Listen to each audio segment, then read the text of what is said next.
എല്ലാവർക്കും നമസ്കാരം. ഇന്ന് നമുക്ക് റെസ്റ്റോറൻറ്റിലൊക്കെ കിട്ടുന്ന അതേ ടേസ്റ്റിൽ അൽഫഹം ചിക്കൻ എങ്ങനെ വളരെ ഈസി ആയിട്ട് വീട്ടിൽ തന്നെ തയ്യാറാക്കി എടുക്കുന്നത് നോക്കാം.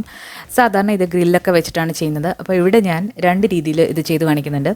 ഓവനിലും അതുപോലെ തന്നെ ഫ്രൈയിങ് പാനിലും ഈ ഒരു ചിക്കൻ ചെയ്ത് കാണിക്കുന്നുണ്ട്. വളരെ ഈസി ആയിട്ടുള്ളൊരു മെത്തേഡാണ്. അതോടൊപ്പം തന്നെ ഇത് കുക്കിംഗ് ഒക്കെ സ്റ്റാർട്ട് ചെയ്തിട്ടുള്ളവർക്കും ചെയ്ത് നോക്കാൻ പറ്റിയ വളരെ പെർഫെക്റ്റ് ആയിട്ടുള്ളൊരു റെസിപ്പിയാണ്. കടയിൽ നിന്ന് വാങ്ങിക്കുന്നതിനെക്കാട്ടിലും ടേസ്റ്റിൽ ഈ ഒരു ചിക്കൻ്റെ ടേസ്റ്റ് വന്നിട്ടുണ്ട്. അപ്പോൾ അധികം താമസിയാതെ ഈ ഒരു അൽഫഹം ചിക്കൻ എങ്ങനെയാണ് തയ്യാറാക്കിയെടുക്കുന്നത് നോക്കാം. അപ്പോൾ നമ്മൾ വീഡിയോയിലേക്ക് പോകുന്നതിന് മുൻപായിട്ട് നമ്മുടെ ചാനൽ ഇതുവരെ സബ്സ്ക്രൈബ് ചെയ്തിട്ടില്ല എന്നുണ്ടെങ്കിൽ ഒന്ന് സബ്സ്ക്രൈബ് ചെയ്യുക. അതോടൊപ്പം തന്നെ ആ ബെല്ലൈക്കൺ കൂടി ഒന്ന് പ്രസ് ചെയ്യുക. എങ്കിൽ മാത്രമേ ഞാൻ വീഡിയോസൊക്കെ അപ്ലോഡ് ചെയ്യുമ്പോൾ നിങ്ങൾക്ക് നോട്ടിഫിക്കേഷൻസ് കിട്ടുകയുള്ളൂ. അപ്പോൾ നമ്മൾ ഈ ഒരു അൽഫഹം ചിക്കൻ തയ്യാറാക്കാൻ വേണ്ടിയിട്ട് 1200 ഗ്രാം ചിക്കനാണ് എടുത്തിട്ടുള്ളത്. ഈ ഒരു ചിക്കൻ കുറച്ച് വലിയ കഷ്ണങ്ങളാക്കി മുറിച്ചിട്ട് ഒന്ന് വരഞ്ഞു വെച്ചിട്ടുണ്ട്. ഇതിലൊട്ടും തന്നെ വെള്ളം പാടില്ല. വെള്ളമൊക്കെ ഇതുപോലെ നന്നായിട്ടൊന്ന് സ്ട്രെയിൻ ചെയ്തിട്ട് എടുക്കണം. ഇനി ഇതിലേക്ക് വേണ്ട ആദ്യത്തെ മസാല നമുക്കൊന്ന് തയ്യാറാക്കാം. 1 ടേബിൾ സ്പൂൺ ഇഞ്ചി വെളുത്തുള്ളി പേസ്റ്റ് എടുത്തിട്ടുണ്ട്. ഇതിലേക്ക് 1 ടീസ്പൂൺ കുരുമുളക് പൊടി, അതുപോലെ തന്നെ ഒരു 3 ടേബിൾ സ്പൂൺ തൈര്, കട്ടത്തൈരോ അല്ലാന്നുണ്ടെങ്കിൽ കുറച്ചൊരു ലൂസായിട്ടുള്ള തൈരോ നിങ്ങൾക്ക് എടുക്കാവുന്നതാണ്. 3 ടേബിൾ സ്പൂൺ എന്ന് പറയുമ്പോൾ ടേബിൾ സ്പൂൺ എന്ന് പറയുന്നത് വലിയ സ്പൂണും ടീസ്പൂൺ എന്ന് പറയുന്നത് ചെറിയ സ്പൂണുമാണ്. ഇതിലേക്ക് ആവശ്യത്തിനുള്ള ഉപ്പ് ചേർത്ത് കൊടുക്കാം. ഉപ്പ് നമുക്ക് ആവശ്യമുണ്ടെങ്കിൽ വീണ്ടും ചേർക്കാവുന്നതാണ്.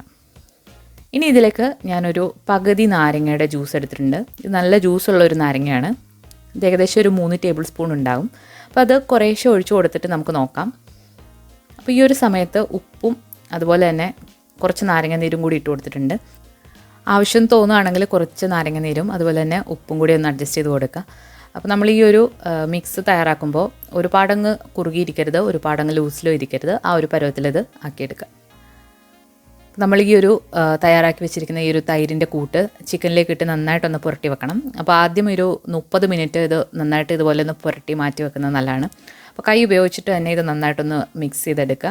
അതുപോലെ നമ്മൾ ആ വരഞ്ഞ ഭാഗത്തേക്കൊക്കെ നന്നായിട്ട് ഈ ഒരു മസാല നന്നായിട്ട് ഇറങ്ങുന്ന രീതിയിൽ മിക്സ് ചെയ്ത് കൊടുക്കുക. അപ്പോൾ ഇത് 30 മിനിറ്റ് നമുക്കൊന്ന് മാറ്റി വെക്കാം. ആ ഒരു സമയം കൊണ്ട് നമുക്കിതിലേക്ക് വേണ്ട മറ്റു മസാലകളൊക്കെ ഒന്ന് വറുത്തെടുക്കണം. അപ്പോൾ വറുത്തെടുക്കാൻ വേണ്ടിയിട്ട് നമ്മൾ ഇതുപോലെ മുഴുവനെയുള്ള മസാലകളാണ് എടുത്തിട്ടുള്ളത്. ടേബിൾ സ്പൂൺ മല്ലി എടുത്തിട്ടുണ്ട്, മുഴുവനെ ഉള്ളത്. അതുപോലെ തന്നെ മുളക്, ഇത് എരിവുള്ള മുളകാണ്, ഞാൻ 5 എണ്ണം എടുത്തിട്ടുണ്ട്. ഇനി ഇതിലേക്ക് ഒരു 1/4 ടീസ്പൂൺ മുതൽ 1/2 ടീസ്പൂൺ വരെ ചെറിയ ജീരകം എടുത്തിട്ടുണ്ട്. പെരുംജീരകം വലിയ ജീരകമാണ് 1 ടേബിൾ സ്പൂൺ എടുത്തിട്ടുണ്ട്. അതുപോലെ തന്നെ മസാലയിൽ എന്തൊക്കെയാണെന്ന് വെച്ചാൽ 3 ഏലക്ക, അതുപോലെ 3 ഗ്രാമ്പൂ. ഞാനിവിടെ തക്കോലമാണ് എടുത്തിട്ടുള്ളത്. തക്കോലോ പട്ടയോ എടുക്കാവുന്നതാണ്. പട്ട എടുക്കുകയാണെങ്കിൽ 1 കഷ്ണം എടുക്കുക. അപ്പോൾ ഇത് ചെറുതീയിലിട്ട് നമുക്കൊന്ന് റോസ്റ്റ് ചെയ്തെടുക്കണം. ഒരു നല്ലൊരു മണം വരുന്നവരെ ഒന്ന് റോസ്റ്റ് ചെയ്തെടുക്കാം. ഇനി നമ്മളൊരു മിക്സിയുടെ ചെറിയ ജാറിലേക്ക് ഇത് ഇട്ട് കൊടുത്തിട്ടുണ്ട്. ഇനി ഇതിലേക്ക് ഒരു ചെറിയ ഉള്ളി, സവാളയാണ് പൊടിയായിട്ട് അരിഞ്ഞത്. അതോടൊപ്പം തന്നെ ഒരു ചെറിയ തക്കാളി പൊടിയായിട്ട് അരിഞ്ഞത്. അപ്പോൾ എൻ്റെ കയ്യിൽ തക്കാളിയുടെ പേസ്റ്റാണുള്ളത്. ഇതിങ്ങനെ വാങ്ങിക്കാനായിട്ട് കിട്ടുന്നതാണ്. നിങ്ങൾ ഫ്രഷ് ആയിട്ടുള്ള തക്കാളി ഇട്ട് കൊടുത്താൽ മതി. ഞാൻ 1 ടീസ്പൂൺ തക്കാളി പേസ്റ്റും കൂടി ചേർത്ത് കൊടുത്തിട്ട് നന്നായിട്ടൊന്ന് അരച്ചെടുക്കണം. വെള്ളമോ ഒന്നും ഒഴിച്ചു കൊടുക്കരുത്. നന്നായിട്ടൊന്ന് അരച്ചെടുക്കാം. ഇനി ഒരുപാട് അങ്ങ് കട്ടിയിലാണ് ഇതുള്ളതെന്നുണ്ടെങ്കിൽ നിങ്ങൾക്ക് 1 ടീസ്പൂൺ വെള്ളം കൂടി ഒഴിച്ചിട്ട് ഇത് അരച്ചെടുക്കാം. അപ്പോൾ നമ്മളിതുപോലെ ഒന്ന് അരച്ചെടുത്തിട്ടുണ്ട്. ഇനി നമ്മൾ നേരത്തെ 30 മിനിറ്റ് റെസ്റ്റ് ചെയ്യാൻ മാറ്റി വെച്ചിരിക്കുന്ന ആ ഒരു ചിക്കനിലേക്ക് ഈ ഒരു മസാല കൂടി ഇട്ട് നന്നായിട്ടൊന്ന് പുരട്ടി വെക്കണം. ഇനി ഈ മസാല ഇട്ട് ഒരു മിനിമം ഒരു 30 മിനിറ്റ് എങ്കിലും മാറ്റി വെക്കണം. അപ്പോഴാണ് ഈ ചിക്കനിലേക്ക് നന്നായിട്ടിത് ഇറങ്ങി കിട്ടുക. ഇനി നിങ്ങൾ ഇത് തലേദിവസം തന്നെ ഇത് ഇങ്ങനെ മാരിനേറ്റ് ചെയ്തിട്ട് ഫ്രിഡ്ജിൽ വെച്ചാലും നല്ലതാണ്. നല്ലതായിട്ട് മസാല അപ്പോൾ പിടിക്കും. അപ്പോൾ ആദ്യം നമ്മൾ ഈ ഒരു മസാല ഇട്ട ചിക്കൻ നമ്മൾ പാനിലാണ് ഗ്രില്ല് ചെയ്തെടുക്കുന്നത്. അപ്പോൾ പാനിൽ എങ്ങനെയാണ് ചെയ്തെടുക്കുന്നത് നോക്കാം. ഞാനിവിടെ ഒരു ഇരുമ്പിൻ്റെ പാനാണ് എടുത്തിട്ടുള്ളത്. അപ്പോൾ നമുക്ക് ഈ ഒരു ഗ്രില്ലിന് നല്ല ടേസ്റ്റ് കിട്ടണമെന്നുണ്ടെങ്കിൽ കുറച്ച് ബട്ടറിൽ വേണം അത് ഫ്രൈ ചെയ്തെടുക്കാൻ. ബട്ടർ ഞാനിവിടെ 1-2 ടീസ്പൂണ് ഒഴിച്ചു കൊടുക്കുന്നുണ്ട്. ബാക്കി നമുക്കിതിലേക്ക് ഓയിൽ ചേർത്ത് കൊടുക്കാം. ഓയിലെന്ന് പറയുമ്പോൾ ഏത് വെജിറ്റബിൾ ഓയിൽ, മണമില്ലാത്ത ഓയിൽ വേണമെങ്കിൽ നിങ്ങൾക്ക് എടുക്കാം. ഒലിവ് ഓയിൽ എടുക്കാം, സൺഫ്ലവർ ഒക്കെ എടുക്കാം. വെളിച്ചെണ്ണ എടുക്കാതിരിക്കുന്നതാണ് നല്ലത്. അപ്പോൾ ഓയിലൊന്ന് സ്പ്രെഡ് ചെയ്ത് കൊടുത്തിട്ട് നമുക്ക് മീഡിയം ഹൈ ഫ്ലെയിമിലാണ് ഞാനിപ്പോൾ തീയിട്ടിട്ടുള്ളത്.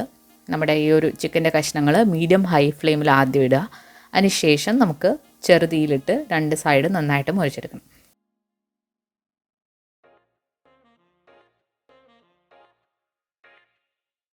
ഒരു 8 മിനിറ്റൊക്കെ കഴിയുമ്പോഴത്തേക്ക് നമുക്ക് ഒരു സൈഡൊന്ന് മറിച്ചിട്ട് കൊടുക്കാം.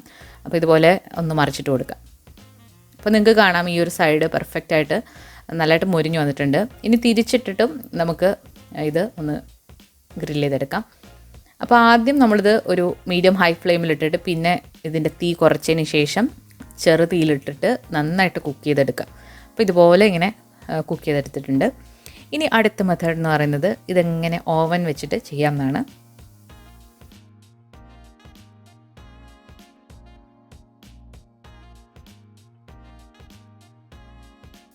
അപ്പോൾ ഓവനിൽ ഗ്രില്ല് ചെയ്യുന്ന രീതി ഞാൻ ഇതിന് മുൻപ് തന്തൂരി ചിക്കൻ കാണിച്ചിട്ടുണ്ട്. ആ ഒരു രീതി ഫോളോ ചെയ്യുക.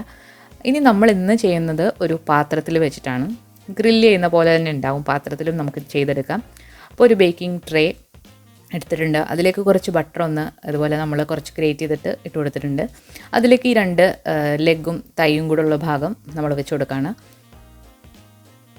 ഈ ഒരു ചിക്കൻ നമ്മൾ ഗ്രില്ല് ചെയ്യാൻ വേണ്ടിയിട്ട് ഏറ്റവും കൂടുതൽ ടെമ്പറേച്ചർ ഇട്ടിട്ട് വേണം ഗ്രില്ല് ചെയ്യാൻ. അപ്പോൾ എൻ്റെ ഓവൻ്റെ മാക്സിമം ടെമ്പറേച്ചർ എന്ന് പറയുന്നത് 250 ഡിഗ്രി സെൽഷ്യസ് ആണ്. അപ്പോൾ നിങ്ങൾ എത്രയാണോ അത് മാക്സിമം വെക്കാം. അതുപോലെ തന്നെ ഈ 2 കോയിലും ഹീറ്റാക്കുന്ന മോഡാണ് ഞാൻ സെലക്ട് ചെയ്തിട്ടുള്ളത്. അതുപോലെ നമ്മുടെ ഗ്രില്ലിൻ്റെ റാക്ക് വെച്ചിട്ടുള്ളത് ഏറ്റവും മുകളിൻ്റെ തൊട്ട് താഴെയായിട്ടാണ്. അപ്പോൾ ഏറ്റവും എത്ര മുകളിൽ വെക്കാമോ അത്രയും മുകളിൽ റാക്ക് വെക്കുക. ഇനി നമ്മൾ ഈ ഒരു ട്രേ ഈ റാക്കിലേക്ക് വെച്ചിട്ട് നമ്മളൊരു മൊത്തത്തിൽ 30 മിനിറ്റ് വേണം. അപ്പം ആദ്യത്തെ 15 മിനിറ്റ് കഴിയുമ്പോൾ നമുക്ക് ഈ ഒരു ചിക്കൻ്റെ ട്രേ എടുത്തിട്ട് ഒന്ന് മറിച്ചിട്ട് കൊടുക്കണം. അതെന്തിനാന്ന് വെച്ചാൽ നമ്മൾ ഇതിപ്പോൾ ട്രെയിലാണ് വെച്ചിട്ടുള്ളത്. അപ്പോൾ 2 സൈഡും ഒരേപോലെ ഒന്ന് കുക്കായിട്ട് ഒന്ന് ബ്രൗൺ ആയിട്ട് വരാൻ വേണ്ടിയിട്ടാണ് ഇത് മറിച്ചിട്ട് കൊടുക്കുന്നത്. ഇനി നിങ്ങൾ ഗ്രില്ലാണ് എടുക്കുന്നതെന്നുണ്ടെങ്കിൽ ഇതിൻ്റെ ആവശ്യം വരുന്നില്ല. 2 സൈഡും നമ്മൾ ഹീറ്റും കൊടുക്കുന്നുണ്ട്. അപ്പോൾ നമ്മൾ ട്രേ എടുത്തുകൊണ്ടാണ് ഇങ്ങനെ മറിച്ചിട്ടത്. ഇനി നമ്മൾ വീണ്ടും ഒരു 15 മിനിറ്റ് 250 ഡിഗ്രിയിൽ തന്നെ സെയിം സെറ്റിങ്സിൽ ഒന്നുകൂടെ ബേക്ക് ചെയ്ത് എടുത്തിട്ടുണ്ട്. അപ്പോൾ നിങ്ങൾക്ക് കാണാം നമ്മുടെ ചിക്കൻ നന്നായിട്ട് ഗ്രില്ലായിട്ട് വന്നിട്ടുണ്ട്. 2 സൈഡ് നന്നായിട്ട് കുക്കായിട്ടുമുണ്ട്, മുകൾ ഭാഗമൊക്കെ ബ്രൗൺ ആയിട്ടുമുണ്ട്. ഇത് നമ്മൾ പാനിൽ ചെയ്തെടുത്ത ഗ്രിൽഡ് ചിക്കനാണ്. ഇനി നമ്മൾ ഇതിൻ്റെ കൂടെ കഴിക്കാനായിട്ട് ഒരു മയണൈസ് തയ്യാറാക്കുന്നുണ്ട്. മയണൈസ് നമ്മൾ എഗ്ലെസ് 2 ടൈപ്പ് നേരത്തെ ഇട്ടിട്ടുണ്ട്. ഇന്ന് നമ്മൾ ചെയ്യുന്നത് എഗ്ഗ് വെച്ചിട്ടുള്ളതാണ്. അപ്പോൾ എഗ്ഗ് വെച്ചിട്ടുള്ള മയണൈസ് ചെയ്യാൻ വേണ്ടിയിട്ട് ഒരു മുട്ട നമ്മളൊരു മിക്സിയുടെ ചെറിയ ജാറിലേക്ക് പൊട്ടിച്ചൊഴിച്ച് കൊടുത്തിട്ടുണ്ട്. ഇതിലേക്ക് ഒരു നുള്ള് ഉപ്പ് ചേർക്കാം. ആദ്യം ഒരു നുള്ള് ചേർക്കാം, പിന്നെ നമുക്ക് വേണമെന്നുണ്ടെങ്കിൽ ചേർത്ത് കൊടുക്കാം. ഇനി ഈ ഒരു മയണൈസിന് നല്ലൊരു ടേസ്റ്റ് കിട്ടാൻ വേണ്ടിയിട്ട് പഞ്ചസാര ചേർക്കാം. പഞ്ചസാര കുറച്ച് മാത്രം ചേർത്താൽ മതി. ഞാൻ ചേർത്തപ്പോൾ കുറച്ച് കൂടിപ്പോയി, കുറച്ച് മാത്രം ചേർത്താൽ മതി, ഒരു നുള്ള്. ഇനി ഇതിലേക്ക് നല്ലൊരു ഫ്ലേവറിന് വേണ്ടിയിട്ട് ഞാൻ കുറച്ച് വെളുത്തുള്ളിയുടെ പൊടിയാണ് ചേർത്ത് കൊടുത്തിട്ടുള്ളത്. അപ്പോൾ ഇതെല്ലാം കൂടി നന്നായിട്ടൊന്ന് മിക്സ് ചെയ്ത് എടുത്തിട്ടുണ്ട്. വെളുത്തുള്ളി പൊടിക്ക് പകരം നിങ്ങൾക്ക് മുഴുവനേ ഉള്ള ഒരു അല്ലി വെളുത്തുള്ളിയും ചേർക്കാം. ഇനി നല്ലൊരു ഫ്ലേവറിന് വേണ്ടിയിട്ട് കുറച്ച് കുരുമുളക് പൊടി കൂടി ചേർത്തിട്ടുണ്ട്. ഇനി നമ്മൾ ഇതിലേക്കൊരു 100 മില്ലി ലിറ്റർ വെജിറ്റബിൾ ഓയിലാണ് ഞാൻ മൊത്തത്തിലെടുത്തിട്ടുള്ളത്. അപ്പോൾ അത് കുറേശ്ശെ ഇതുപോലെ ഇതിൽ ഒഴിച്ചിട്ട് ചെറിയ സ്പീഡിൽ ഒന്ന് ബീറ്റ് ചെയ്തെടുക്കുക. അപ്പോൾ ഓരോ പ്രാവശ്യം നമ്മൾ ബീറ്റ് ചെയ്തിട്ടും ഇതുപോലെ ഒന്ന് ഇളക്കി നോക്കുക. നിങ്ങളുടെ ഇഷ്ടത്തിനുള്ള കൺസിസ്റ്റൻസി എത്തുമ്പോൾ നമുക്ക് ബീറ്റ് നിർത്താവുന്നതാണ്. അപ്പോൾ നമ്മൾ ഫൈനലി ഇതുപോലെ ഒരു പരുവത്തിൽ ആക്കിയെടുത്തിട്ടുണ്ട്. അപ്പോൾ അത് മറ്റൊരു പാത്രത്തിലേക്ക് മാറ്റാം. അപ്പോൾ ഞാനിവിടെ ഒരുപാട് എണ്ണയിലല്ല ഇത് ചെയ്തിരിക്കുന്നത്, വളരെ കുറച്ചാണ്, 100 ml മൊത്തത്തിൽ എടുത്തിട്ടില്ല. ഇനി നമ്മൾ ഈ ഒരു അൽഫാം ചിക്കനിൻ്റെ കൂടെ സെർവ് ചെയ്യുന്നത് ഫ്രഞ്ച് ഫ്രൈസ് ആണ്. ഫ്രഞ്ച് ഫ്രൈസ് വളരെ പെർഫെക്റ്റ് ആയിട്ട് വീട്ടിൽ തന്നെ നമുക്ക് തയ്യാറാക്കിയെടുക്കാം. അപ്പോൾ അതിൻ്റെ വിശദമായിട്ടുള്ള റെസിപ്പി നിങ്ങൾക്ക് കാണാൻ താല്പര്യമുണ്ടെങ്കിൽ തീർച്ചയായിട്ടും ഈ ഒരു വീഡിയോയുടെ താഴെ കമൻറ്റ് ചെയ്യാം. അപ്പോൾ അത് ഞാൻ ഉടനെ തന്നെ അപ്ലോഡ് ചെയ്യുന്നതാണ്. ഇനി ഇതിൻ്റെ കൂടെ സെർവ് ചെയ്യുന്ന മറ്റൊന്നാണ് സോഫ്റ്റ് ആയിട്ടുള്ള കുബൂസ്. അപ്പോൾ കുബൂസ് ഉണ്ടാക്കുന്ന വീഡിയോ നമ്മൾ ഇതിന് മുൻപ് ഷവർമയുടെ വീഡിയോ അപ്ലോഡ് ചെയ്തിട്ടുണ്ട്. അപ്പോൾ ആ ഒരു സെയിം കുബൂസ് തന്നെയാണ് ഞാനിവിടെ ട്രൈ ചെയ്തിട്ടുള്ളത്. അപ്പോൾ കുബൂസ് അവിടെ ഞാൻ ഈസ്റ്റ് വെച്ചിട്ടാണ് ചെയ്തിട്ടുള്ളത്. അതുപോലെ ഒരുപാട് പേര് ചോദിക്കുന്നുണ്ടായിരുന്നു ഈസ്റ്റ് ഇല്ലാത്തവർ എങ്ങനെ ചെയ്യാമെന്ന്. അപ്പോൾ ഈസ്റ്റ് ഇല്ലാത്തവർക്ക് 2 കപ്പ് മാവിന് 2 ടീസ്പൂൺ ബേക്കിംഗ് പൗഡർ, അല്ലാന്നുണ്ടെങ്കിൽ 1/2 ടീസ്പൂൺ ബേക്കിംഗ് സോഡയും 3 ടേബിൾ സ്പൂൺ തൈരും കൂടെ മിക്സ് ചെയ്തിട്ട് നമുക്ക് സോഫ്റ്റ് ആയിട്ടുള്ള കുബൂസ് തയ്യാറാക്കിയെടുക്കാവുന്നതാണ്. അപ്പോൾ ഈ ഒരു കുബൂസ് എന്ന് പറയുന്നത് പെർഫെക്റ്റ് ആയിട്ടുള്ളൊരു കുബൂസാണ് ഈസ്റ്റ് വെച്ചിട്ടുള്ളത്. അപ്പോൾ അതും കണ്ടു നോക്കാം. അപ്പം ഇത്രയൊക്കെയാണ് ഈ ഒരു അൽഫഹം ചിക്കൻ്റെ കൂടെ നമ്മൾ സാധാരണയായിട്ട് സെർവ് ചെയ്യുന്നത്. അതോടൊപ്പം തന്നെ സാലഡ്സ് ഉണ്ട്. അപ്പം നമ്മൾ കുക്കുമ്പറും ക്യാരറ്റും അതുപോലെ തന്നെ പിക്കിൾഡ് ആയിട്ടുള്ള വെജിറ്റബിൾസും കൂടിയിട്ടാണ് നമ്മൾ ഈ ഒരു ഇത് സെർവ് ചെയ്യുന്നത്.